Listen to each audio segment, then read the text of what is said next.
ख्वाजा बायजीद बुस्तामी, इनको सबसे पहले सुल्तानुल आरिफीन कहा गया है। और हजरत ख्वाजा बायजीद ने एक दफ़ा दावा किया था, फरमाया मेरा असली नाम याद कर लो, रब तुम्हारी बख्शिश फरमा देगा। इतना बड़ा आदमी। एक शख्स मिलने आ गया, उसने पूछा हजरत ख्वाजा पीर बायजीद बुस्तामी आप हैं?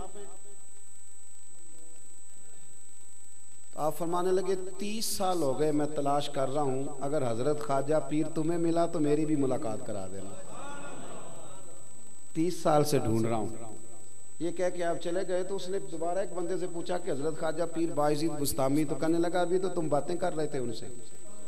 कहा मैंने तो उनसे कहा है कि आप हजरत ख्वाजा पीर बायजीद बुस्तामी हैं, तो वो कहने लगे मैं 30 साल से ढूंढ रहा हूँ। फरमाने लगे यही तो वो मानते नहीं कि मैं हजरत ख्वाजा पीर हूँ, ये तो वो मानते नहीं ना, तुमने कहना था बायजीद बुस्तामी आप हैं, फिर वो कबूल कर ले। इतना लंबा रट्टा, इतना बड़ा मसला, इतनी बड़ी, छोटा लक़ब से भी काम चल जाता है। और ये जो कि मौलवी पीरों की बात हो रही है तो आप बड़े हंस रहे हैं। वैसे ये है कि महल्ले के चौधरी का इश्तिहार पे नाम ना लिखें तो वो भी महफिल में कोई नहीं आता। हुन नाराज हो तुसी थोड़े थोड़े।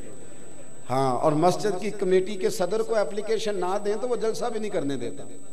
वो कहते हैं सदर मैं हूँ और आपने मुझसे पूछा। इन चीजों से बाहर आए। साफ सुथरी पाकीज़ा सोच, अच्छी सोच आपको अच्छा रखेगी, आपको जवान रखेगी। देखे ना, मैं यहाँ तकरीर कर रहा हूँ रावला कोट में, इस वक्त मैं मुजफ्फराबाद में नहीं कर रहा, पिंडी में नहीं कर रहा। तो मेरा ये हक बनता है कि जो बंदा इस वक्त सही और लकीदा आदमी मुजफ्फराबाद में तकरीर कर रहा है, मुझे उसकी सपोर्ट करनी चाहिए।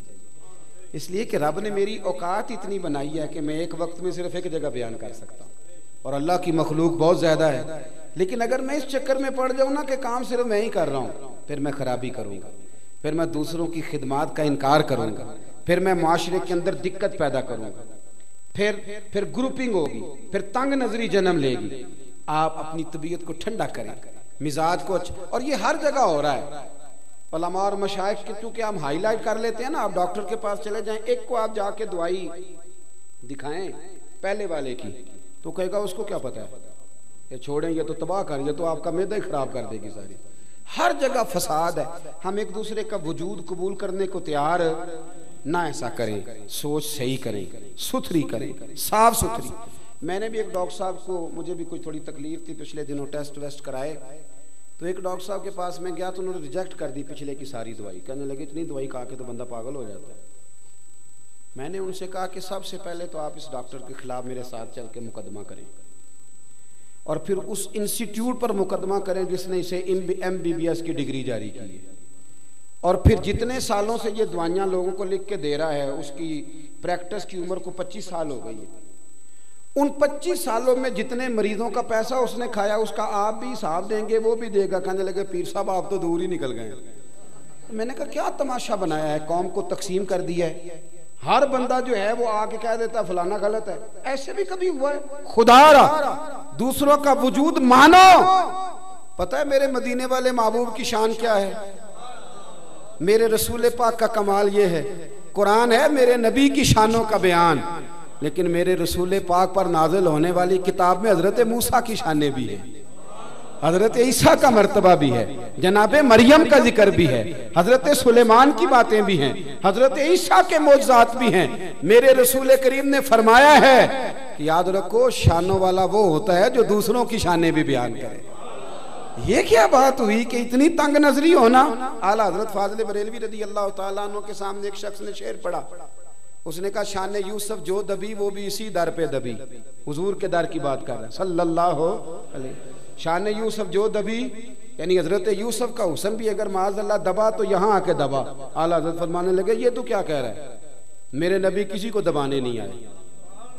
तो कहा हजरत फिर क्या पढ़ूं? फरमाया कहो कि शान यूसुफ जो बड़ी वो भी इसी दर से बड़ी। शान यूसुफ जो बड़ी वो भी, हुजूर पर सूरह यूसुफ नाज़िल हुई है तो हजरत यूसुफ का जिक्र क़यामत तक बाकी रहेगा। तो शान यूसुफ जो बड़ी वो भी, तो सोच अच्छी करें, साफ सुथरी। हमारा बड़ा अजीब मिजाज है। एक पीर साहब के मुरीद हैं, पीर साहब बाशरा हैं, सुन्नत के मुताबिक दाढ़ी है, सर पे पगड़ी है, इमामा है, 5 नमाजें पढ़ते हैं। मेरे और आपके लिए इतना ही काफ़ी है, बहुत काफ़ी। उसके अंदर क्या है, वो खा कितना गया है, वो ले कितना गया है, और उसने बना क्या लिया है, ये हिसाब लेने की ड्यूटी अल्लाह की है। ना हमने दिया है, ना हिसाब हमारे। सुन्नत शरीयत का पाबंद है, इससे ज्यादा हमारा तफ्तीश करना बनता, लेकिन हमने तो हद कर दी। हम तो वहां तक चले गए जहां हमारी जिम्मेदारी खुदारा। सबसे पहले सोच